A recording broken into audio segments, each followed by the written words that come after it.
ஜெபிக்கலாம். எங்களை அதிகமாக நேசிக்கிற எங்களை நல்ல தகப்பனே, இந்த மாலை வேலைக்காக உம்மை துதிக்கிறோம் சுவாமி, உம்மை ஸ்தோத்தரிக்கிறோம்.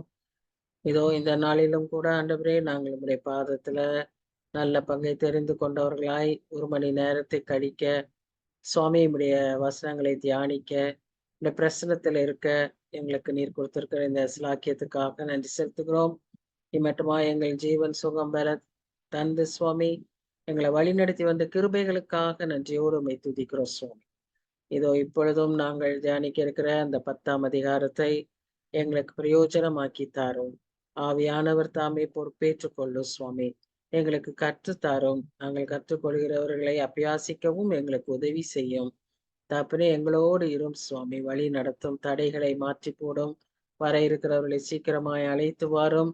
இந்த மீடியா டெக்னாலஜினால எங்களுக்கு எந்த பிரச்சனையும் வராதபடி நீ தந்த இந்த அருமையான சிலாக்கியத்துக்காக நன்றி செலுத்துகிறோம் சுவாமி. இந்த கனெக்டிவிட்டி மூலமாக நாங்க எவ்வளவு தூரத்தில் இருக்கிறவர்களையும் தொடர்பு கொள்ள நீர் உதவி செய்கிறீர். நன்றியோடு உம்மை துதிக்கிறோம் சுவாமி. இந்த வேளையில உம்முடைய பிள்ளைகளாக பாதத்தில் வந்து இருக்கிறோம். ஆண்டவரை வழி நடத்தும், பொறுப்பேற்றுக் கொள்ளும். நேசிக்கிற இயேசு கிறிஸ்து மூலமாய் வேண்டிக் கொள்கிறோம் பிதாவே. ஆமேன், ஆமேன். So good evening everybody. Welcome to this study today. As we all know, we are going to meditate upon the 10th chapter of the epistle Hebrews. As we've been seeing, this book of Hebrews is focused on the supremacy of Jesus Christ. So he is superior than the angels, prophets, Moses, Aaron, priests, Melchizedek, and he is present in a sanctuary which is high above in heavens, and it has produced, or he has made a covenant which is a new covenant, which is different from the old one. And today we are going to see he is the perfect sacrifice. He is the superior sacrifice. That is what we are going to see in this 10th chapter. So, Hebrews chapter 10.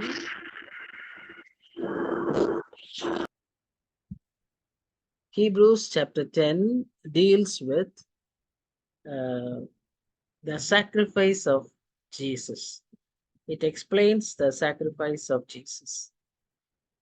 And it focuses on 3 benefits. In the first 10 verses, we see Christ's sacrifice takes away sin. Because we know all other sacrifices can only cover the sin. It cannot remove the sin. Only Christ's sacrifice can take away the sin. So that is the first aspect we are going to see. The second part of this chapter, 11 to 18, we see that Christ's sacrifice is once for all. It has been done once for all and only one time, and that need not be repeated. So that is what we find in 11 to 18 verses. In the last part of this chapter, from 19 to 39, we see how it gives us an access to God. Christ's sacrifice opens the way to God. The previous chapterல அருமையான சில சத்தியங்களை நாம் அறிந்து கொண்டோம். அதாவது அவருடைய உன்னதமான அந்த ஆசரிப்பு கூடாரத்தை, பூமியில் உள்ள ஒரு ஆசரிப்பு கூடாரம் அல்ல, பரலோகத்தில் உள்ள ஆசரிப்பு கூடாரத்தில ஆசாரியராய் இருக்கிற நம் ஆண்டவரை குறித்து அந்த ஆசரிப்பு கூடாரத்தை குறித்து நாம் வாசித்தோம். அது மாத்திரமல்ல, அந்த பரலோகத்திலே அவர் இருந்து அங்கு அவர் வலது பாரிசத்திலே உட்கார்ந்து இருக்கிறவராய் பார்த்தோம். இந்த வலது பாரிசத்திலே உட்கார்ந்து இருக்கிற ஒரு நிலைமை ஒரு உன்னத நிலைமை. அதனுடைய ஆசீர்வாதங்களை நாம் பார்த்தோம். அதிலே நாம் அறிந்து கொண்ட இன்னும் பெரிய ஒரு சத்தியம் என்னவென்றால், the finished work of Christ. அதனாலதான் அவருக்கு அந்த வலது பாரிசத்திலே அமரக்கூடிய ஒரு பெரிய பாக்கியம். பிதாவினுடைய வலது பாரிசத்திலே அவர் உட்கார்ந்திருக்கிறதாக நாம் வாசிக்கிறோம். உட்கார்ந்திருக்கிறது ஒரு முக்கியமான ஒரு significant aspect. And that represents the finished work of Christ. ஒரு சின்ன டீனேஜ் வாலிபன் அவனுடைய வீட்டுல அவங்க அம்மா ஒர்க்குக்காக எங்கேயோ வெளியே போயிருந்திருக்காங்க. So he was left alone. So he went up to his library, his family library, and took a book and was reading. Anga he came across the statement, the finished work of Christ. அந்த வாலிபனுக்கு இந்த வார்த்தைகள் ஒரு ஒரு புதிய ஒரு விதமா இருந்தது. அவனுக்குள்ளாக அநேக கேள்விகளை உருவாக்கிற்று. அப்போ அவன் when he was thinking about it, he was questioning himself. அப்ப நான் என்ன செய்யணும்? What should I do? If God has finished everything, if Jesus has finished everything on the cross, then what should I do? அப்படின்னு அவனுக்குள்ள ஒரு கேள்வி. இந்த கேள்வி வந்த போதுதான் அவர் இன்னும் தன்னை பற்றி அதிகமாய் வாசித்து அறிந்து கொள்ள முயற்சிகளை எடுத்து அதற்கு மேலாக அதை அறிந்து கொண்டு ஆவியானவர் அவரோடு கூட தொடர்ந்து இடைப்பட்டு அங்கேயே முழங்கால் படியிட்டு தன்னை ஒப்பு கொடுத்து ரட்சிக்கப்பட்டான் என்று சொல்லி நாம் வாசிக்கிறோம். ஒவ்வொருவருக்கும் ஒவ்வொரு விதமான விதத்துல ஆண்டவர் ரட்சிக்கிறார். இந்த வாலிபனை ஒரு நல்ல கிறிஸ்தவ குடும்பத்துல நல்ல இயேசு கிறிஸ்துவை அறிந்த மகனாய் இருந்த போதிலும் ரட்சிப்பை அறியாதவனாய் இருந்த போது அவனுக்கு அந்த ரட்சிப்பு இந்த புத்தகத்தில் இருந்த ஒரு வார்த்தையின் மூலமாக the finished work of Christ அதன் மூலமாக அவன் ரட்சிக்கப்பட்டார் என்று சொல்லி பார்க்கிறோம். அந்த வாலிபன் யார் என்று பார்ப்போம்னால் சைனாவில இன்லாந்து மிஷன்ல செய்த ஹட்சன் டெய்லர், தி கிரேட் மிஷனரி ஹட்சன் டெய்லர். அவருக்கு தான் அவர் அப்படித்தான் ரட்சிக்கப்பட்டார் என்று சொல்லி நாம் வாசிக்கிறோம். ஸோ நம்முடைய ஒவ்வொரு வசனமும் ஒவ்வொரு இயேசு கிறிஸ்துவை குறித்து இருக்கிற வார்த்தைகளும் நாம் தியானிக்கும் போது நமக்குள்ளாக ஒரு பெரிய மாற்றத்தை உண்டு பண்ண வேண்டும். ஏதோ அறிவுக்கு தீனியாக நாம் இந்த வார்த்தைகளை எல்லாம் தியானிக்க கூடாது. நம்முடைய ஆவிக்கு தீனியாக, ஆவிக்கு அது உற்சாகத்தை ஊட்டுகிறதாக, ஆவியை வளர்த்துகிறதாக இந்த வார்த்தைகள் நமக்கு பிரயோஜனமாய் இருக்க வேண்டும். இதற்குதான் நாம் அதிக ஜெபத்தோடு தியானத்தோடு நாம் இதை அட்டென்ட் பண்றோம். அப்படியாக இதுல பெரிய விளைவுகளை ஆண்டவர் ஏற்படுத்த வேண்டும் என்று நானும் தொடர்ந்து ஜெபிக்கிறேன். அப்ப அந்த விதமான ஒரு மாற்றங்கள் நமக்குள்ளாகவும் நேரிட வேண்டும்.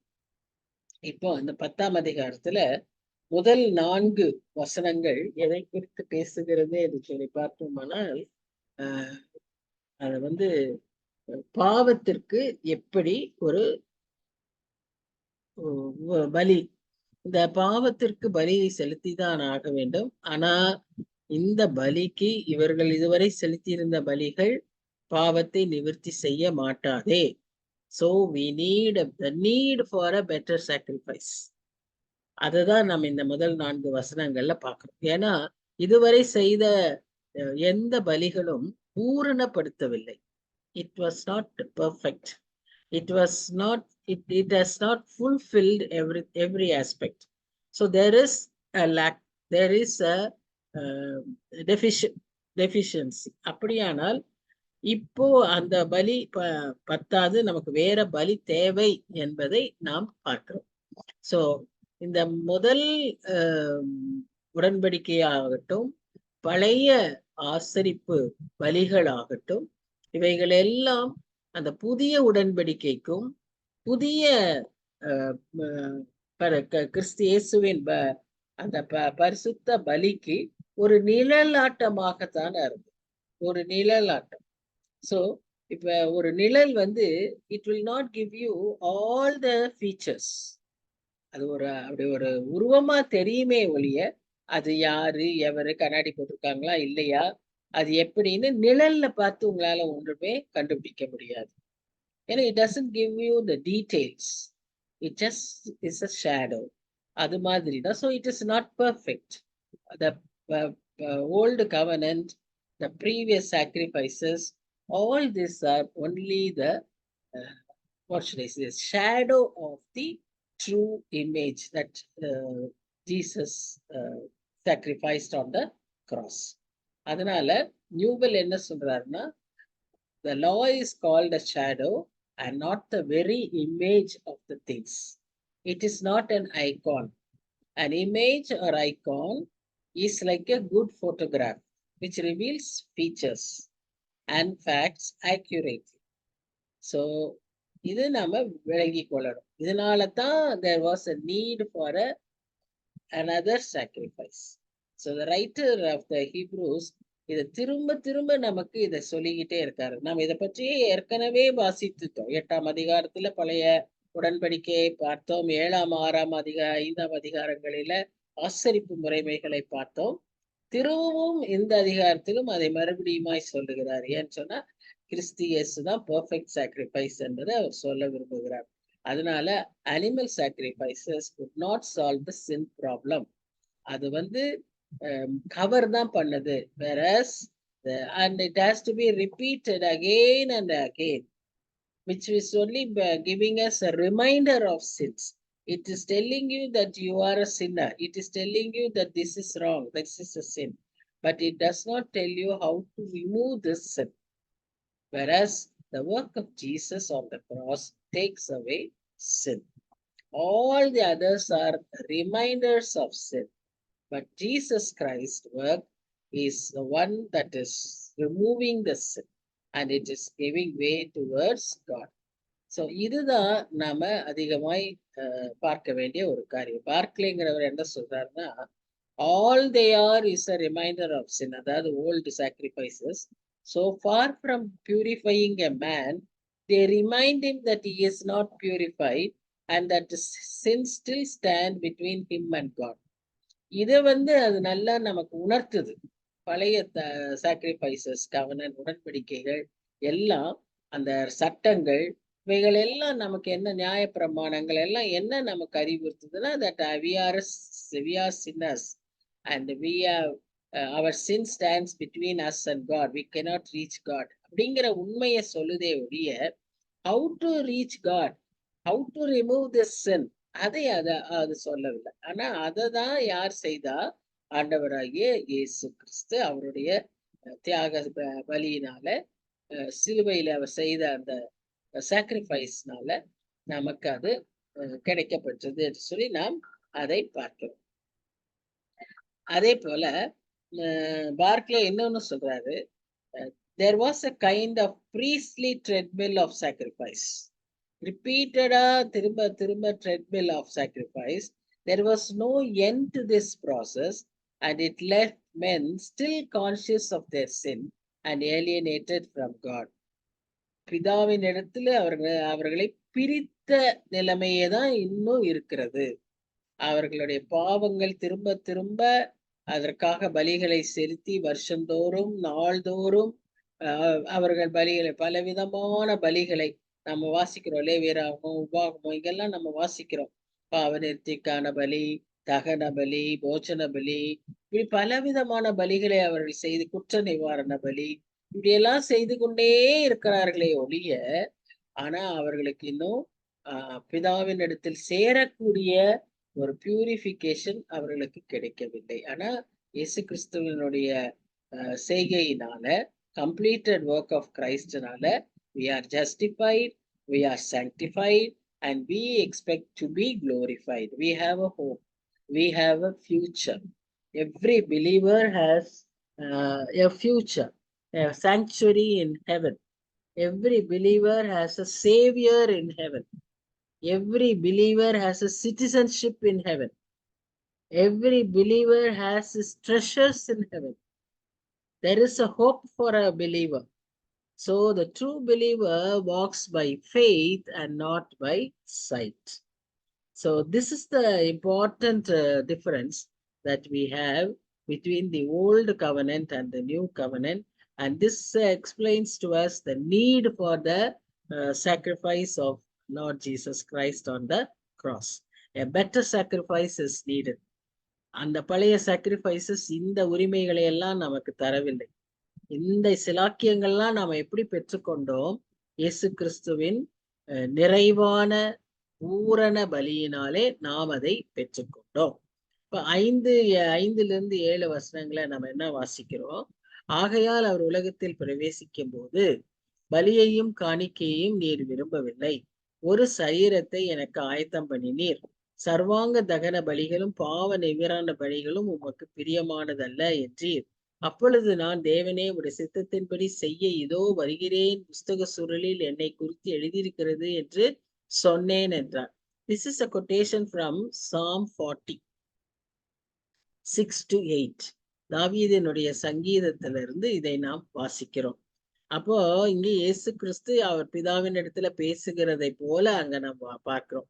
இதுல அழுத்தமாய் சொல்லப்படக்கூடிய ஒரே ஒரு காரியம் என்னவென்று சொல்லி நீங்க பாத்தீங்கன்னா, பலவிதமான ஆஃபரிங்ஸ், பலவிதமான பலிகள், காணிக்கைகள் அவர்கள் செலுத்தினாலும் அதில் எல்லாவற்றிலும் முடிவு என்னன்னு சொன்னா, இது ஒரு சடங்கு, இது ஒரு ஷேடோ, இது உண்மையான ஒரு பலி அல்ல. ஆனா உண்மையான பலி எப்படி வந்தது? இயேசு கிறிஸ்துவின் மூலமாக, அவருடைய இன்கார்னேஷன் மூலமாக. அவர் மனிதராய் நம்ம மனு அவதாரம் எடுத்து நம்ம இடத்துல வந்த போது, ஃபுல்லி மேன் ஃபுல்லி காடுங்கிற நிலைமையில அவர் வந்த போதுதான் அவர் நமக்காக பலியிடும், தன்னையே பலியிட்டு அவர் அதை செய்தார். இந்த fully man and fully God அவர் நம்ம கிட்ட வர்றதுக்கு இந்த சங்கீதம் 40:6-8 வாசிக்கிற விதமாக அவர் தன்னையே ஒப்பு கொடுத்து வந்தார். He voluntarily humbled himself and he came. இதை பத்தி பவுல் பிலிப்பியர் 3ஆம் அதிகாரத்துல நாம வாசிக்கிறோம். 2ஆம் அதிகாரத்துல கூட நம்ம வாசிக்கிறோம். அவர் எப்படி தன்னை தாழ்த்தினார், எப்படி அவர் சிலுவை பரியந்தம் தன்னை தாழ்த்தி அடிமையின் ரூபம் எடுத்து நம்ம இடத்துல வந்தார் என்று சொல்லி நாம பார்க்கிறோம். சோ அந்த விதமாக இயேசு கிறிஸ்து தன்னை தாழ்த்தி தானே நமக்காக பலியாக அவர் வரும்படிக்கு தன்னை ஒப்பு கொடுத்தார். அவர் தன்னை ஒப்பு கொடுத்து வந்தார். So he submitted himself to the will of God. He obeyed the will of God. அதற்கான ஒரு வார்த்தையும் கூட நம்ம அங்க வாசிக்கிறோம். அது என்னன்னு சொல்லி பார்த்தீங்கன்னா, அந்த சங்கீதம் 40ல என் செவிகளை திறந்தீர். அது ரொம்ப சாதாரணமா இருக்கு, செவிகளை திறந்தீர் அப்படின்னு இருக்கு.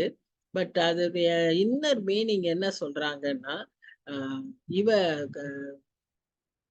குமாரனானவர் பிதாவினுடைய சித்தத்துக்கு சத்தத்துக்கு அவர் செவி கொடுத்து அதற்கு தன்னை ஒப்பு கொடுத்ததை அங்கு விளக்குகிறது அப்படின்னு சொல்லி பார்க்கிறோம். அதனாலதான் நாம பின்னால என்ன வாசிக்கிறோம்னு சொன்னா, யோவான் 4ஆம் அதிகாரத்திலும் 17ஆம் அதிகாரத்திலும் இயேசு கிறிஸ்து அவரே தானே அவர் சொல்லியிருக்கிறார், என் பிதாவின் சித்தத்தை நிறைவேற்றவே வந்தேன். அப்புறம் 17ஆம் அதிகாரத்துல, நீர் நியமித்த காரியங்களை நான் எல்லாவற்றையும் செய்து முடித்தேன். சோ இப்படியாக அவர் தன்னுடைய காரியங்களை அவர் அங்கு சொல்லுவதாக நாம் பார்க்கிறோம். அது மாத்திரமல்ல, நாம் இன்னும் சில வசனங்களை பார்க்கும்போது, பிதாவானவருக்கு தேவன், அதாவது பலிகளை காட்டிலும், சர்வாங்க தகன பலிகளை காட்டிலும் கர்த்தருக்கு கீழ்ப்படிதலை அவர் விரும்புகிறார் என்று சொல்லி நாம் பார்க்கிறோம். இந்த சங்கீதம் 40ல பாத்தீங்கன்னா எல்லா பலிகளையும் அங்க சொல்லப்பட்டிருக்கும். ஆனா அந்த பலிகளை காட்டிலும் இவர் கீழ்ப்படிந்து தன்னை ஒப்பு கொடுத்ததை தான் பிதாவானவர் விரும்புகிறார் என்று சொல்லி நாம் பார்க்கிறோம். அதே போல 1 சாமுவேல் 15ஆம் அதிகாரம் 22ஆம் வசனத்திலையும், ஓசியா 6ஆம் அதிகாரம் 6ஆம் வசனத்திலும், ஆமோஸ் 5ஆம் அதிகாரம் 20, 21ஆம் வசனங்களிலும் நாம் பார்க்கிறோம், அவருக்கு இந்த பலிகள் எல்லாம் விருப்பம் இல்லை. உங்க பாட்டுகளை எல்லாம் நான் கேட்க மாட்டேன், உங்களுடைய செலிப்ரேஷன்ஸ் எல்லாம் நீங்க ஓய பண்ணுங்க, எனக்கு அதெல்லாம் இஷ்டமே இல்லை. I want you to obey. So to obey is better than sacrifice, and to heed to the word of God is better than the fat of rams. So this is something which we should always remember. God prefers us to obey than to do many other rituals, sacrifices, in the name of sacrifice, in the name of some kind of religious routine rituals, God is not pleased. God is only pleased with a submissive, humble, obeying heart. அவருடைய சித்தத்தை செய்கிறவர்களுக்கு, அவருடைய சித்தத்தை கீழ்ப்படுகிறதை தான் அவர் அதிகமாய் விரும்புகிறார். I desire mercy and not sacrifice, and the knowledge of God more than burnt offerings. அவரை பற்றி அறிந்து கொள்ள, அவருடைய சித்தத்தை புரிந்து கொள்ள நாம் அவருக்கு எந்த அளவுக்கு வாஞ்ச காட்டுறோம். வசனத்துக்கு நடுங்குகிறவனையே நோக்கி பார்ப்பேன் என்று அவர் சொல்கிறார். வசனத்தின் மேல வாஞ்சியா இருக்கிறவர்களுக்கு கர்த்தர் எல்லாவற்றையும் செய்ய ஆயத்தமா இருக்கிறார். சோ இதையெல்லாம் நாம விளங்கிக் கொள்ளணும். This is what you call as growth. This is what you call as maturity. அடிப்படையா சில சத்தியங்களை மாத்திரம் நம்ம புரிந்து கொண்டு கிறிஸ்தவ வாழ்க்கை வாழ்றது வாழ்க்கை இல்ல. It's a dynamic life. It is a progressive life. அது திரும்ப திரும்ப இந்த ஹீப்ரூ ரைட்டர் நமக்கு ஞாபகப்படுத்திக்கிட்டே இருக்காரு. So we have to grow and we have to understand God. We have to know about God. And God likes obedience than sacrifice. So அதை நாம நல்ல வாழ்க்கையில கடைபிடிக்க வேண்டும். So Jesus was the perfect sacrifice. ஏன்னா he did perfectly God's will. He obeyed God's will. அவருடைய manhood was perfect. அவருடைய humanness was perfect. ஏன்னு சொன்னா he offered himself as the perfect sacrifice under or of the perfect obedience. That is what is important. So இதுதான் அவருடைய சித்தம், அவருடைய அடிப்படை சித்தம். அவருக்கு அவருடைய பிள்ளை ஆகிறதுக்கு அந்த உரிமை சீட்டு என்னன்னு சொல்லி பார்த்தீங்கன்னா கீழ்ப்படிதலே. இந்த கீழ்ப்படிதல், அந்த ஆண்டவருக்காக விட்டு கொடுத்தல், setting your priorities, being humble and willing to do his will.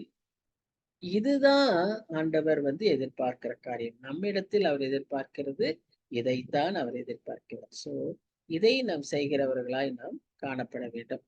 So 10ஆம் வசனம் வரைக்கும் என்ன சொல்லப்படுதுன்னு சொல்லி பார்த்தீங்கன்னா, நியாயப்பிரமாணத்தின்படி செலுத்தப்பட்டு வருகிற பலிகளை குறித்து மேற் சொல்லியபடி பலியையும் காணிக்கையும் சர்வாங்க தகன பலிகளையும் பாவ நிவாரண பலிகளையும் நீர் விரும்பவில்லை, அவைகள் உமக்கு பிரியமானது அல்ல என்று சொன்ன பின்பு, தேவனே உம்முடைய சித்தத்தின்படி செய்ய இதோ வருகிறேன் என்று சொன்னார்.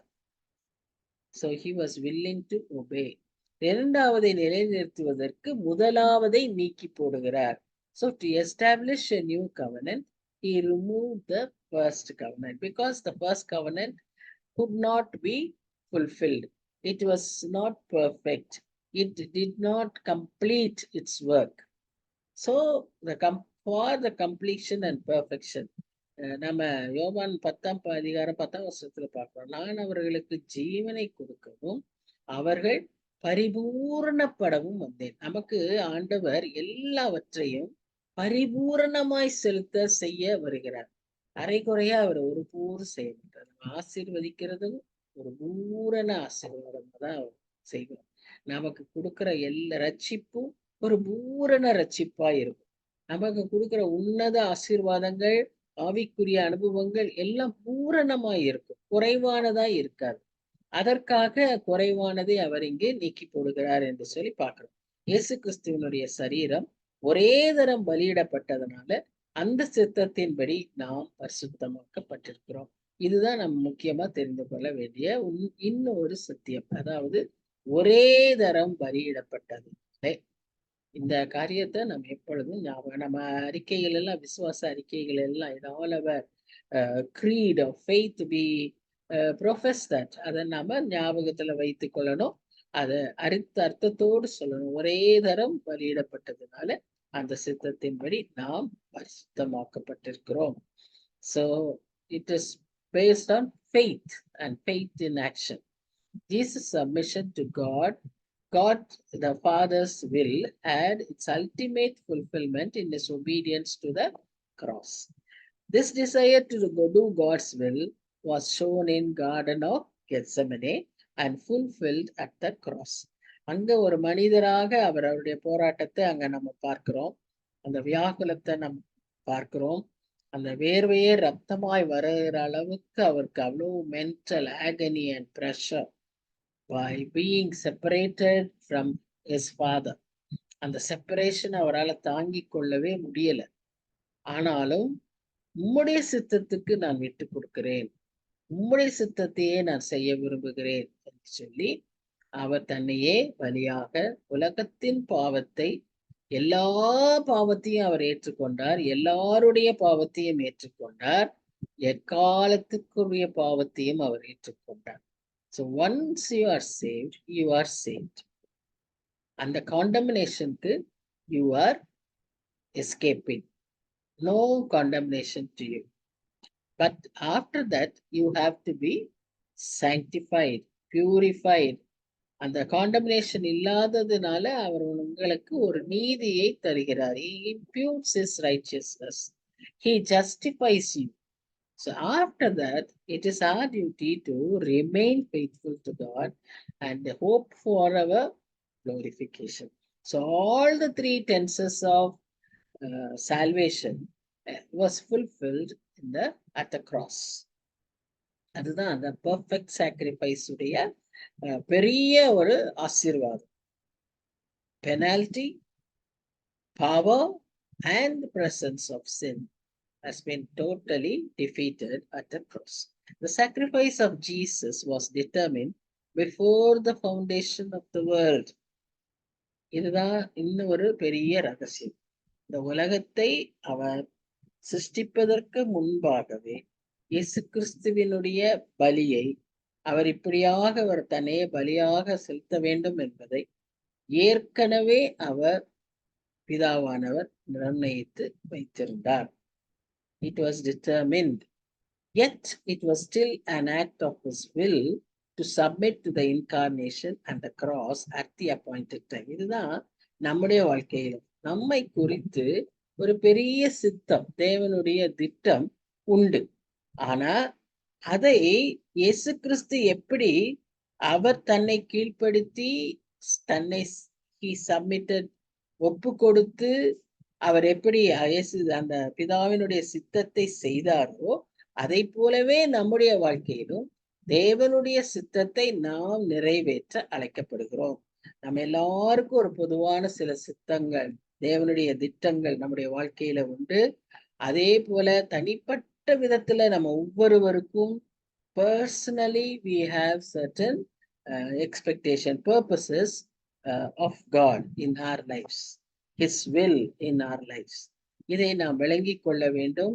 இதற்கு நாம் நம்மை ஒப்பு கொடுக்க வேண்டும். அதைத்தான் ஆண்டவர் அந்த கெத்செமனே தோட்டத்துல அவர் அங்க தன்னையே ஊற்றி ஜெபித்து செய்கிறதை நாம் பார்க்கிறோம்.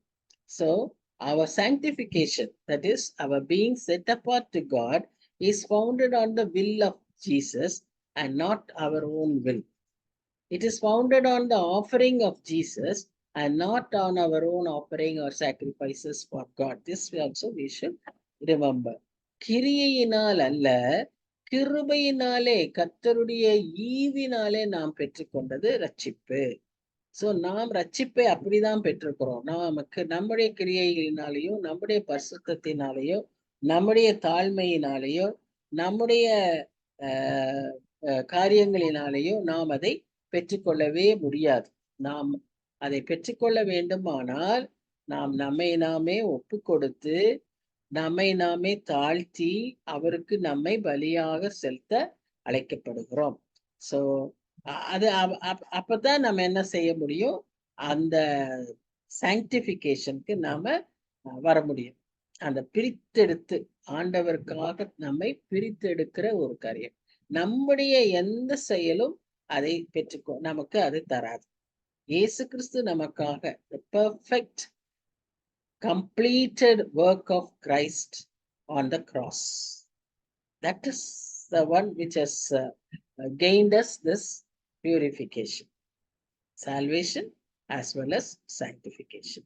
இனி வரப்போகிற அந்த குளோரிபிகேஷனையும் நாம அவர் அதை இந்த சிலுவையிலே தான் முடித்தார். சரி, இப்போ இந்த first 10 verses it talks about Christ's sacrifice, how it is superior.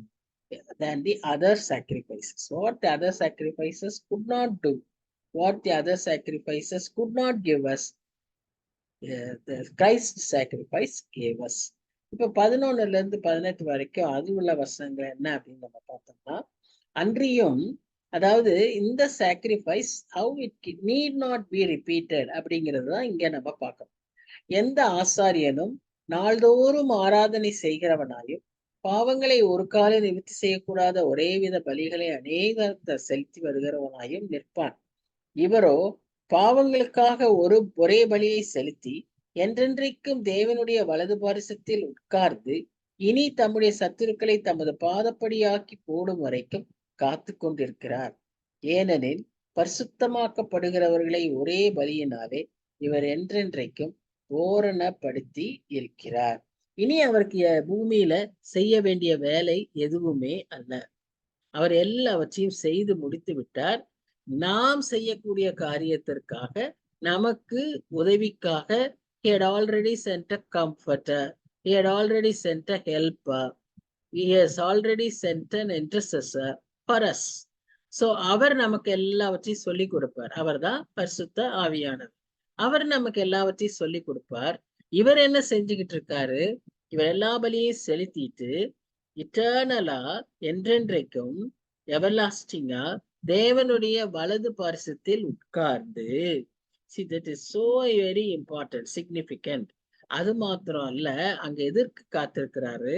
தம்முடைய சத்துருக்களை தமது பாதப்படியாக்கி போடும் வரைக்கும் காத்து கொண்டிருக்கிறார். He is waiting for the judgment. அதோடு கூட நம்மை அவர் பூரணப்படுத்தி இருக்கிறதுனால நமக்காக நம்மை சேர்த்து கொள்ளும்படியாகவும் அவர் காத்திருக்கிறார் என்று சொல்லி நாம் பார்க்கிறோம். So the perfect sacrifice of Jesus Christ could not be repeated. அவரை போல திரும்ப இன்னொரு பலியை யாராலும் செலுத்த முடியாது. திரும்பவும் யாரும் செலுத்த வேண்டிய அவசியமும் கிடையாது. Could not be repeated and need not be repeated. So this is something which we should remember. So the sacrifices and under the old covenant could never cure the sin problem. அதுதான் இப்ப ஒரு களை எடுக்கிறோம்னு வைங்களேன், வீட்டுல வந்து rose செடியோடய சில இன்னொரு செடியும் தொட்டியில வளர்த்துச்சுன்னு வைங்க, நம்ம அந்த களையை பிடுங்கிடுறோம். அந்த களையை வேரோட நம்ம பிடுங்கலைன்னா வாட் will happen? திரும்ப முளைக்கும். இப்போ பழைய உடன்படிக்கைகள், பழைய பலிகள் எல்லாம் இந்த களையை மேலாட்டமா பிடுங்கி எடுக்கிற மாதிரி தான். வேரோட பிடுங்கி எடுக்கக்கூடிய காரியத்தை இந்த புதிய உடன்படிக்கை அல்லது ஆண்டவராகிய இயேசு கிறிஸ்துவனுடைய அந்த சிலுவையில அவர் செய்து முடித்த காரியத்தினாலதான் அதை பெற்றுக்கொள்கிறோம். இதுதான் நம்ம நன்றாக புரிந்து கொள்ள வேண்டும். அடுத்ததாக the seated posture of Jesus is important. ஏன்னா அங்க அவர் என்ன சொல்லி இயேசு கிறிஸ்துவை பார்த்து பிதாவானவர் என்ன சொல்றாரு? I am satisfied with your work, I am happy about your work, so come and sit at my right hand அப்படின்னு அவரை வலது பார்சத்திலே உட்காரும்படியாக அவர் அங்கு சொல்லுவதாக நாம் பார்க்கிறோம்.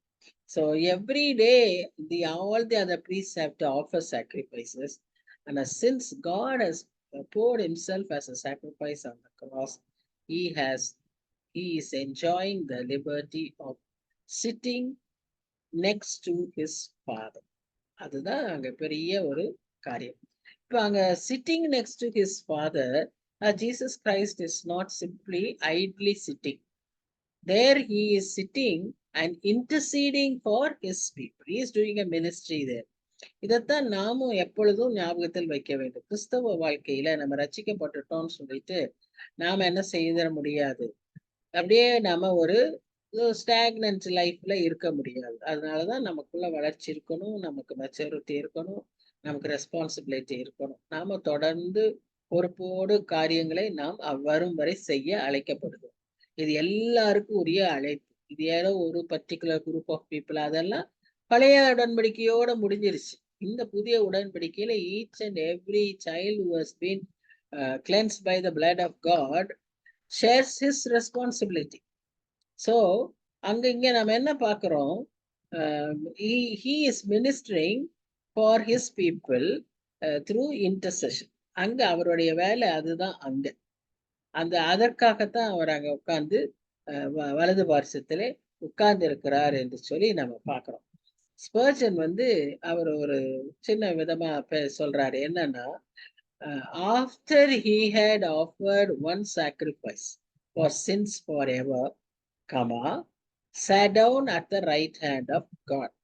இது ஒரு sentence. He had offered one sacrifice for sins forever. பாவங்களுக்காக எல்லா பாவத்துக்காகவும் எல்லா காலங்களுக்காக இருக்கிற எல்லாவற்றுக்காகவும் நித்தியமாக அந்த பாவத்திற்காக அவர் தன்னையே பலியாக கொடுத்து பலது பக்கத்துல அமர்ந்திருக்கிறாருங்கிறது ஒரு. அடுத்த சென்டென்ஸ்க்கு அவர் அந்த கமாவை சின்ஸ் ஃபார் எவருங்கிறத மாத்தி ஃபார் சின்ஸ் அப்படின்னு மாத்திட்டு for ever sat down at the right hand of God. ரெண்டுக்கும் ஒரு சின்ன வித்தியாசம் தான். அந்த கமாவை தூக்கி மாத்தி போட்டா ஒரு சின்ன வித்தியாசம். ஆனா இரண்டும் அவருக்கு பொருந்தும். அவர் வலது பார்சல் உட்கார்ந்து இருக்கிறதுக்கான அர்த்தத்தை இரண்டு சென்டென்சஸும் கொடுக்கும். இதான் ரைட்டு அதான் ரைட்டு இல்ல, both are correct and both are revealing the purpose of Jesus Christ sitting at the right hand. இரண்டாவது என்ன சொல்லுது? He had offered one sacrifice for sins, forever sat down at the right hand of God. பாவத்துக்காக தன்னை பலியா கொடுத்துட்டு அவர் எப்பொழுதும் வலது பார்சத்துல உட்கார்ந்துருக்கிறார். முந்தினது என்ன சொல்லுது? எல்லா பாவத்திற்கும் எப்பொழுதும் எல்லா காலத்திற்கான பாவத்திற்கும் அவர் பலியாய் கொடுத்து விட்டு அவர் வலது பார்சத்துல உட்கார்ந்துருக்கிறார். இதான் அர்த்தம். இரண்டுக்கும் ஒரே அர்த்தம். Whatever may be, he is sitting at the right hand of God after completing his work. So இந்த காரியத்தை அவர் சொன்ன போதுதான் வேத பாரகர்கள் பரிசேயர்கள் எல்லாம் அக்செப்ட் பண்ணிக்கொள்ளவே முடியல. மார்க் 14ஆம் அதிகாரம் 62, 63 சொல்றோம், இவர் தேவதூஷணம் சொல்லுகிறார் என்று சொல்றோம். ஏன்னா கர்த்தருடைய வலது பக்கத்துல வலது பார்சத்துல உட்கார்றது அவ்வளவு சுலபம் அல்லவே. அப்படி உட்கார்றேன்னு அவர் சொன்னதுக்கு இவர் சொல்றாரு, ஆபிரகாம் அவங்க என்ன நினைச்சிட்டு இருக்காங்க, ஆபிரகாம் அவருக்கு தான் அதெல்லாம் உண்டு, நீ யாரு, நீ இன்னும் இயேசு கிறிஸ்து, நீ ஒரு தச்சன் மகன் தானே அப்படின்னு அவங்க சொல்றாங்க. But our Lord Jesus Christ declared that he is the Son of God. So இங்க நம்ம அவர் அங்க உட்கார்ந்து இருக்கிறத பற்றி நம்ம வாசிக்கிறோம். Jesus sat on the right side of the throne, for God may be saying that was a good job. நீ எல்லா வேலையும் செய்து முடிச்சிட்ட, நீ இங்க உட்காரு, it is finished, have a seat, you don't have to go back for it is over. நீ எல்லாவற்றையும் செய்து முடித்து விட்டாய், நீ ரெஸ்ட் பண்ணு, நீங்க உட்காரு. நம்ம சொல்றோம்ல, நம்ம பிள்ளைகளுக்கு சொல்றோம்ல, போதும்பா நீ எல்லாத்தையும் செஞ்சுட்ட, நீ கொஞ்ச நேரம் உட்காரு, என் பக்கத்துல உட்காரு அப்படின்னு சொல்றோம்ல. அதே மாதிரி அங்க பிதாவானவர் நம்முடைய ஆண்டவர்கிட்ட சொல்றாரு. அடுத்ததா அவர் இன்னொன்னு சொல்றாரு, ஐ ஆம் சாட்டிஸ்ஃபைட். அவர் பிதாவின் சித்தத்தை செய்தது மாத்திரம் இல்ல, பிதாவின் சித்தத்தை முழுமையாக அவர் விரும்புகிறபடி எல்லாவற்றையும் செய்து முடித்தார். தாவீதை பார்த்து இயேசு கிறிஸ்து சொல்ற மாதிரி ஒரு வசனத்தை நாம இங்க அப்போஸ்தலர் நடவடிக்கைகள்ல பார்க்கிறோம். இவன் பேரில் நான் இவன் என்னுடைய சித்தத்தை எல்லாம் செய்வான். வசனம் எக்ஸாக்டா நான் சொல்லணும்னு சொன்னா அப்போஸ்தலர் 17ஆம் அதிகாரம் வாசிக்கிறேன், சரியா வரல, நான் சொல்றேன். அப்போஸ்தலர் 17ஆம் அதிகாரத்துல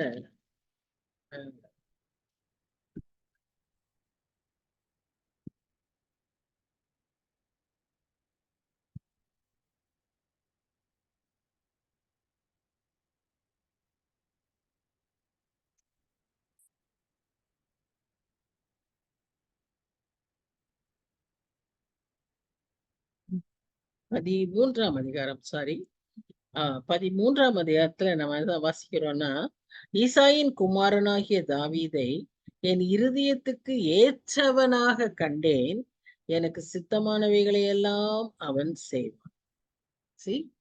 நாம அவருடைய சித்தத்தை செய்யும் போது நாம அவரை ப்ளீஸ் பண்றோம், அவருடைய இருதயத்திற்கு ஏற்றவர்களாய் நாம் மாறுகிறோம்.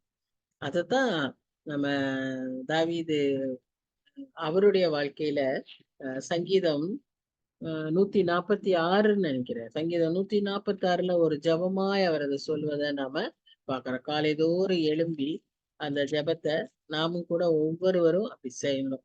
143ல நீங்க அந்த 8ல இருந்து 10 வசனங்களை பார்க்கலாம். அந்த 10ஆம் வசனத்துல அவர் சொல்றாரு, உமக்கு பிரியமானதை செய்ய எனக்கு போதித்தரலும். சோ உமக்கு பிரியமானதை செய்ய எனக்கு போதித்தரலும். இதை நாமும் கூட நம்முடைய ஜெபமா வைத்துக் கொள்ளும். காலைதோறும் ஒவ்வொரு நாள் ஆரம்பிக்கும் போதும் நாம அப்படி கேட்கணும். அப்போ அவர் என்ன சொல்வார்னா, I am satisfied. You can take the seat of honour at the right hand of my throne. இப்போ இந்த ரைட் ஹேண்ட் ஆஃப் த்ரோனை இதே ரைட் ஹேண்ட்ல அவரோடு கூட நம்மையும் உட்கார வைக்கிறதற்கு நம்மை அவர் பூரணப்படுத்தி இருக்கிறார். இதை நீங்க நம்புறீங்களா? எபேசியர்ல நம்ம வாசிக்கிறோம்ல, நமக்கு அந்த தகுதியை கொடுக்கிறார். வெளிப்படுத்தும் விசேஷத்துல நம்ம வாசிக்கிறோம், அவரோடு கூட நாமும் அமர்ந்து நாம் மற்றவர்களை நியாயம் தீர்ப்போம் என்று சொல்லி நம்ம பார்க்கிறோம். எபேசியர்லயும் அதை நம்ம வாசிக்கிறோம். சோ இந்த விதமாக கர்த்தர் அந்த பரிபூரண ஒரு பலியினால அந்த உன்னத நிலைமையை நமக்கு அவர் தருகிறார். மூணாவதாக அவர் எதற்கு அங்க காத்திருக்கிறார் என்று சொல்லி பார்த்தீங்கன்னா, அவருடைய எனிமீஸ, அவருடைய எதிராளிகளை தன்னுடைய பாதத்துல அவர்களை போட்டு ஒரு வெற்றியாய் அவர் அதை செய்யும்படியாக அவர் அதை அப்படி செய்கிறார் என்று சொல்லி நாம பார்க்கிறோம். His victory is so triumphant that no enemy can stand before him. His redemption is so powerful and complete that no one can question us. No one can have any doubt regarding this. So இதற்காகவே அவர் பூமியிலே வந்தார். அந்த சங்கீதம் 46-8 வரைக்கும் வாசிக்கிற விதமாக அவர் பூமியிலே மனிதனாக வந்ததற்கு தான் நோக்கம். அவர் அதற்கு பிறகு தன்னையே பலியாக கொடுத்து மரித்து உயிர்த்தெழுந்த பிறகு பரத்துக்கு ஏறி மகிமையாய் அடைந்து அங்கே உட்கார்ந்து இருக்கிறதற்கு காரணம் அவருடைய எதிராளிகளை அவர் அழிக்க. He has perfected everything and he has perfected it for us also. அவர் நம்மை பரிபூர்ணப்படுத்தி நம்மை சுத்திகரித்து நம்மை நாளுக்கு நாள் தெரிந்தவர்களாக்கி அவரை போலவே நம்மை மாற்றி அவருடைய முகத்தை நாம் பார்க்கும் விதமாக தரிசிக்கும் விதமாக நம்மை அவர் மாற்றிக்கொண்டிருக்கிறார். இததான் இந்த வசனங்கள்ல நம்ம வாசிக்கிறோம். 15-18 வரைக்கும் அவர் என்ன சொல்றாருன்னா, இதை குறித்து பரிசுத்த ஆவியானவரும் நமக்கு சாட்சி சொல்கிறார். எப்படி எனில், அந்த நாளைக்கு பின்பு நான் அவர்களோடு பண்ணும் உடன்படிக்கையாவது, இங்க எரேமியா 31ஆம் அதிகாரத்தை இங்க ஞாபகப்படுத்துறாரு. எரேமியா 31ல நாம வாசித்த அந்த புதிய உடன்படிக்கைக்கான வசனங்களை திரும்பவும் இங்கே எழுதுறாரு. என்ன சொல்றாரு? நான் என்னுடைய பிரமாணங்களை அவர்களுடைய இருதயங்களில் வைத்து அவர்களை அவர்களுடைய மனதில் எழுதுவேன் என்று கர்த்தர் சொல்கிறார் என்பதை உரைத்த பின்பு அவர்களுடைய பாவங்களையும் அவர்களுடைய அக்கிரமங்களையும் நான் இனி நினைப்பதில்லை என்பதை சொல்கிறார். இவைகள் மன்னிக்கப்பட்டது உண்டானால் இனி பாவத்தின் நிமித்தம் பலி செலுத்தப்படுவதில்லையே. அவர் அங்க புதிய உடன்படிக்கை பிரகாரம் என்ன சொல்றாரு? இனி நான் நினைப்பதில்லை, அவர்களுடைய பாவங்களை நான் மன்னித்து விட்டேன் அப்படின்னு சொல்லும் போது அங்க இன்னொரு பலியே நமக்கு தேவையில்லை இல்லையா? நம்முடைய எல்லா பாவங்களையும் அவர் என்ன செஞ்சிடறாரு? மன்னிச்சிடுறாருன்றத நாம பார்க்கணும். சோ இப்ப இங்க நாம 3 விதமான கர்த்தருடைய காரியத்தை த்ரீஃபோல்டு ரெவலேஷனா வெளிப்பாடாய் நாம் அதை பார்க்கிறோம். அதாவது அவருடைய திருத்துவத்தை இந்த இடத்துல 3 விதங்களில அவர் வெளிப்படுத்துறார். முதலாவது அவருடைய சித்தத்தின் மூலமாய், இந்த வில் ஆஃப் காட். எபிரேயர் 10ஆம் அதிகாரம் 9ஆம் வசனம், இந்த வில் ஆஃப் காட். 10ஆம் அதிகாரம் 12ஆம் வசனத்துல by the work of Christ, இயேசு கிறிஸ்துவின் ஊழியத்தினாலே, இயேசு கிறிஸ்துவின் தியாகத்தினாலே, சாக்ரிஃபைஸ் பலியினாலே. மூன்றாவதாக பரிசுத்த ஆவியின் சாட்சியினால், விட்னஸ் ஆஃப் த ஸ்பிரிட். எபிரேயர் 10ஆம் அதிகாரம் 15ஆம் வசனம். சோ இந்த 3 விதத்துல அவருடைய எல்லா காரியத்தையும் அவர் நமக்கு வெளிப்படுத்துகிறார். ஒரு திருத்துவ கடவுளாக திருத்துவத்தின் திருத்துவத்தின் அடிப்படையில தன்னை வெளிப்படுத்துவதோடு தன்னுடைய செயல்களையும். So a spiritual and practical exemplification of the Holy Trinity. அதைத்தான் இந்த 15ஆம் வசனத்துல இருந்து நாம பார்க்கணும். அந்த 15ல இருந்து 18 உள்ள வசனங்கள் என்ன சொல்லுது? எரேமியா 31ல சொல்லப்பட்ட அந்த புதிய உடன்படிக்கை. இப்போ நமக்கு புதிய உடன்படிக்கைன்னு சொன்னாவே நமக்கு இதுதான் ஞாபகத்துல வரணும். என்ன அந்த புதிய உடன்படிக்கை? I will put my laws in their hearts. I will make them new. முதல்ல. அடுத்தது I will put my laws into their hearts. இதற்கு நாம விட்டு கொடுக்கணும். அப்ப அந்த அவருடைய உடன்படிக்கையில அவருடைய பிரமாணங்களை நம்முடைய இருதயத்துல எழுதும் போது there will be an inner transformation. So நம்முடைய இருதயத்தை அவர் மாற்றுகிறார். அவருக்கேற்ற விதமாய் அவர் நம்மை மாற்றுகிறார். அப்ப நமக்கு அவருக்கு பிரியமானதை செய்ய நம்முடைய இருதயம் அறிந்து கொள்ளும். இப்போ நம்முடைய இருதயம் அந்த பிரியமானதை அறிந்து கொள்ளாதபடிக்கு பாவத்தினாலும் இருளினாலும் நிறைந்திருக்கும். அந்த காலத்துல நிறைந்திருக்கிறது. இதை ஒளியிலே கொண்டு வருகிறது தான் ரட்சிப்பு. அதோடு கூட அவருடைய பிரமாணங்களை நமக்குள்ளாக எழுதும் போது நம்முடைய இருதயமே மறுரூபமாயிருக்கும். நம்முடைய இருதயம் மறுரூபமாகும் போது நம்முடைய உணர்வுகள், நம்முடைய மனது எல்லாமே மறுரூபமாகுது. நம்ம அறிகிறோம் நம்முடைய இருதயத்துல என்ன இருக்கோ அதைத்தான் நாம பேசுறோம். நம்முடைய இருதயத்துல என்ன இருக்கோ அதைத்தான் நாம சிந்திக்கிறோம். அப்ப இருதயத்தை அவர் பரிசுத்தப்படுத்துகிறார். So God is more concerned about your heart than your actions. எல்லா காவலோடு உன் இருதயத்தை காத்துக்கொள், அப்பொழுது உன் இருதயத்திலிருந்து ஜீவ ஊற்றுகள் புறப்படும்.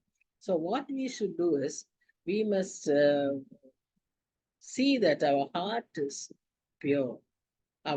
In our heart we have the laws of God, we have the fear of God, we have the understanding of God, we have the will of God, and we have the spirit of God in us. So இதுதான் ரொம்ப முக்கியம். So that will renew our mind and it will make us to submit ourselves as a holy sacrifice to him. All our things as a holy sacrifice to him. அந்த ஸ்டெப்புக்கு வர்றதுக்கு முன்னால இந்த ஒரு அனுபவம் நமக்கு வேண்டும். மறுரூபம் அடைகிற, மனது புதிதாகிற இந்த அனுபவம் நமக்கு தேவை. அதுதான் அந்த புதிய உடன்படிக்கையில கர்த்தர் செய்கிற பெரிய காரியம். அதனால அடுத்து 3வது அவர் கொடுக்கிற இன்னொரு அஷூரன்ஸ் என்ன? நாம் இதுவரைக்கும் செய்து கொண்டிருந்த, நம்மிடத்தில் காணப்படுகிற எந்த விதமான குற்றங்களும் பாவங்களும் அவருக்கு விரோதமாய் செய்திருந்த எல்லாவற்றையும் அவர் மன்னிக்கிறார். I offer them a complete forgiveness and I remember it no more.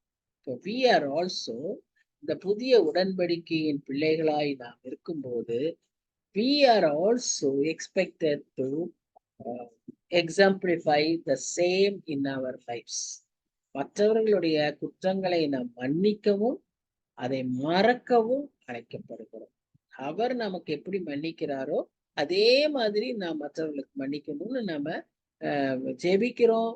நம்ம மற்றவர்கள்கிட்ட இருந்து எதிர்பார்க்கிறோம். கர்த்தர் நமக்கு அதை ரொம்ப அழகா பல பிரசங்கத்துல அழகா சொல்லியிருக்காரு. நீ உன் காணிக்கையெல்லாம் செலுத்துறதுக்கு முன்னால போய் சரிப்படுத்திட்டு வா, அப்புறம் நீ எனக்கிட்ட ஜெபிக்கவே வான்னு சொல்றாரு. அப்படி நம்ம செய்யலைன்னா நம்ம ஜெபமே கேட்கப்படாதுன்னு சொல்றாரு. அப்படி நாம செய்யலைன்னா நான் உன்னை அறியேன்னு சொல்லிடுவாருன்றாரு. அப்படின்னா நமக்கு அதெல்லாம் தெளிவா சொல்லியிருக்கிறார். So what we are expected to do, we are to forgive others as well as forget their hurts. நமக்கு மற்றவங்க செய்திருக்கிற காரியங்களை நாம் மறந்தும் விட வேண்டும். அநேக சமயங்களில நாம மன்னிச்சிடறோம், ஆனா மறக்கிறது கடினமா இருக்கு. ஆனா நாம ஆண்டவரோட பிள்ளைகளாய் மாறித்தோம்னா இட் இஸ் சோ சர்ப்ரைசிங். அதுதான் ஆராய்ந்து முடியாத அதிசயங்களையும் எண்ண முடியாத அற்புதங்களையும் அவர் செய்கிறாருன்னா இதுதான். நாம அப்படி அவங்கள மன்னிச்சிட முடியும், நாம அப்படி அவர்களை மறந்துட முடியும். Otherwise it is not possible. நம்முடைய சுபாவம், நம்முடைய இயல்பு, நம்முடைய பெருமை, நம்முடைய காரியங்கள் எல்லாம் பெருசா இருக்கும். ஆனா இந்த காரியத்தினால, இப்படி ஆண்டவருக்கு நம்மை ஒப்பு கொடுக்கறதுனால நம்முடைய உள்ளமே மாறிவிடும். நம்முடையக்குள்ள இருக்கிற எல்லாம் மாறி நாம அவருக்கு ஏற்றவர்களாய் மாறிவிட முடியும். சோ இதுதான் அந்த செகண்ட் பார்ட். இப்போ third part is from 19 to 39, which we can see in the next class, next study. So முதல்ல இரண்டும் நாம் என்ன பார்த்தோம் சொன்னா, there was a need for another sacrifice. ரெண்டாவதாக, the sacrifice is made once for all and it need not be repeated அப்படிங்கிறத நாம பார்த்தோம். இப்போ மூன்றாவதாக, how it opens the way to God அப்படிங்கிறது தான் ஒரு ஜீவனமான, புதிதும் ஜீவனமான மார்க்கம். அந்த திரையின் வழியாய் நமக்கு உண்டு பண்ணி கொடுத்ததை நாம அத இந்த அடுத்த ஸ்டடியில நாம் அதை குறித்து திரும்பவுமாய் எபிரேயர் நிருபத்துல இது இந்த அதிகாரத்தோட நம்ம மோஸ்ட்லி நம்ம என்ன பார்த்துடுறோம், இதோட 11ஆம் அதிகாரத்துல கொஞ்சம் சில வேர்சஸ், இதோட நம்ம அந்த doctrinal aspect of theological aspect of this episode gets over. இதுதான் நமக்கு கொஞ்சம் கடினம் மாதிரி இருந்தது. ஆனா I am sure Holy Spirit has made it very clear to us, and it was quite easy for us to understand these chapters. After all, it only focuses on the supremacy of God. It says how Lord Jesus is superior to all other things, whatever may be your spiritual, whatever may be your religious ritual. All these are only shadows, and the reality is Christ and Christ alone and his act. And we are expected to believe this and by faith receive this salvation and live for his glory. இதுதான் நம்ம இதுவரைக்கும் நாம் அறிந்து கொண்ட இந்த சாப்டர்ஸ்ல உள்ள காரியம். இந்த மீதி வசனங்களை நம்ம அடுத்த ஸ்டடியில பார்ப்போம்.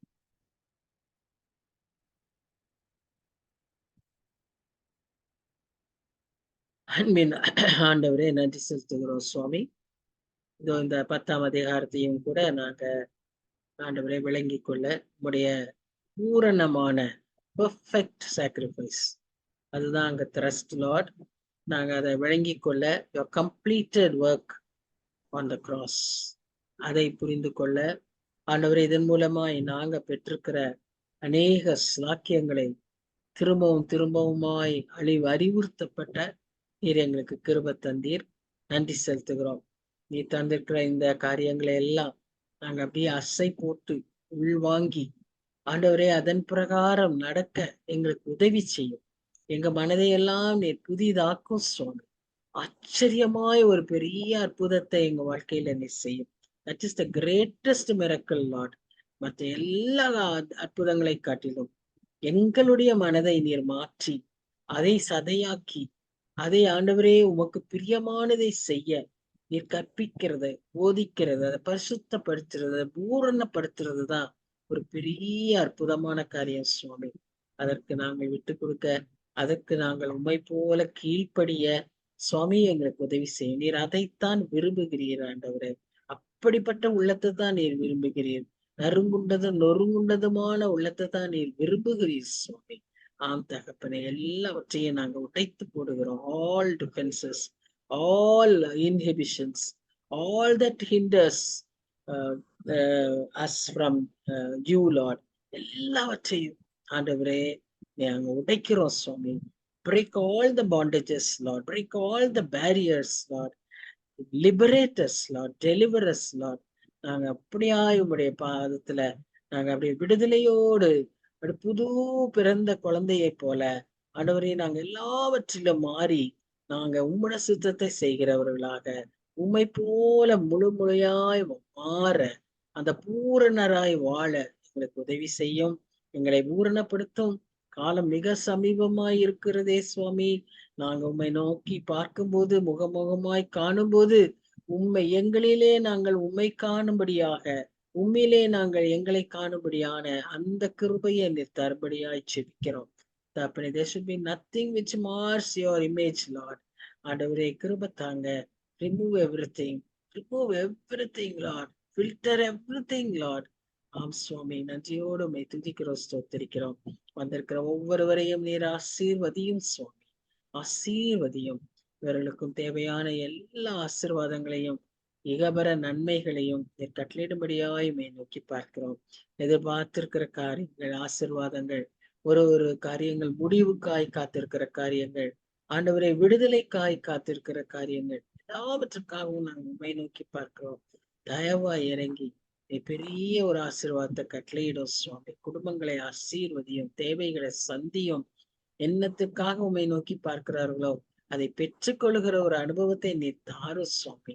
திரும்பவுமாய் ஆண்டவரை வர தடைப்பட்ட மக்களுக்காக ஜெபிக்கிறோம். ஆண்டவரை வசனத்துல வாஞ்சைய தாரும் சுவாமி. அது மங்கி போய் விடாதபடி காத்து கொள்ளும். அனல் மூட்டும் ஆண்டவரே, அனல் மூட்டும். வசனத்தின் மேல வாஞ்சையோடு திருப்தியாய் உண்ணுகிற ஒரு கிருபையை எங்களுக்கு தாரும் சுவாமி. எவ்வளவு கிருபையாய் எங்களுக்கு you are providing everything to us, Lord, and it is our bounden duty to make use of it, Father. எங்களுக்கு அந்த கிருபையை தாரும் சுவாமி, கிருபையை தாரும். ஒவ்வொருவரையும் ஆசீர்வதியும். தடைப்பட்ட மக்களையும் சீக்கிரமாய் அடுத்த ஸ்டடியில ஞாபகப்படுத்தி அழைத்து வாரும். தாழ்த்தி ஒப்பு கொடுக்கிறோம், பொறுப்பேற்றுக் கொள்ளும். வழி நடத்தும் சுவாமி, ஆசீர்வதி. நேசிக்கிற இயேசு கிறிஸ்துவின் மூலமாய் வேண்டிக் கொள்கிறோம் பிதாவே. ஆமென், ஆமென். Amen. Amen. Thank you everyone. Thank you. God you, bless ma'am. Thank you, Annie. Thank you, ma'am. Thank you, Annie. Thank you, Appa. Thank you. Thank you very much. Bye. For the next 2 weeks, I'm actually in Bangalore right now. We came this morning. Oh, I see. Yeah. And we are going, the next 2 weeks, I won't be available. We're going out of the country. And we'll be back only on May 3rd. Okay, okay. You're going to your son's place. Illa, this year we are going to Japan and Vietnam. Just Okay, this, okay. please that. Okay. இன்னைக்கு night ஃப்ளைட்ல போறோம், early morning போயிட்டு 3ஆம் தேதி தான் வருவோம். So after that I'll join. Sure, sure. Have a nice time. Okay. Thank you. Yeah, Keep us in your prayers. Sure, sure. Bon voyage. Safe journey. Thank you, Annie. Bye. Bye, bye. Bye, bye.